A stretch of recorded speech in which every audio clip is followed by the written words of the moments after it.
It really takes it's a great pleasure to welcome you this morning to this very important workshop, and also welcome the team that has joined virtually, mostly the team from Kenya, the UN Habitat.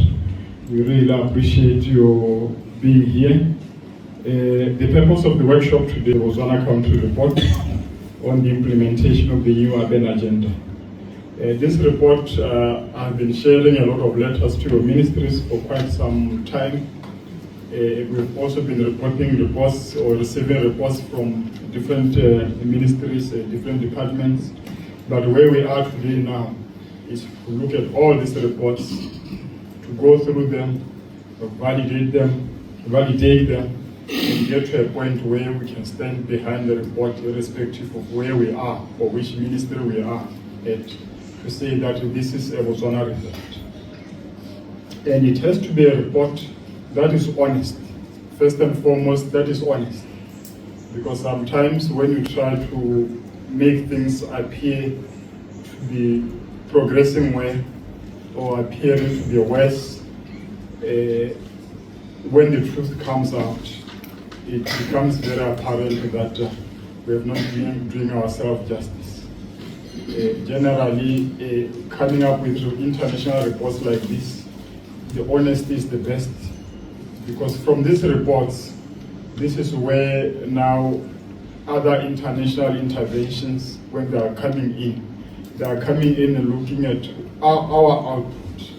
If we are saying, no, we are struggling here and there, it allows everybody to see that, no, Botswana needs help here. And there are those people, Green Climate Fund, naming one, where you can actually access some of these resources that can come in handy to assist us to really unlock some of these issues. This new urban agenda reports is a 20-year global framework that guides countries towards sustainable, inclusive, and resilient urbanization.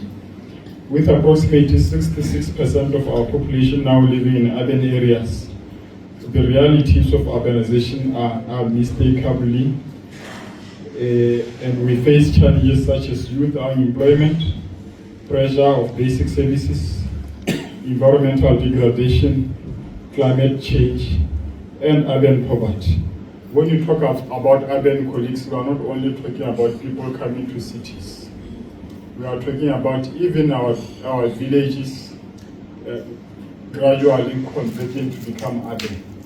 When a well-planned and well-governed cities, a well-planned and a well-governed city can unlock what we call urban divided. The new urban agenda provides us with a framework to maximize these benefits and to ensure that our people enjoy quality lives and meaningful opportunities for our urban spaces.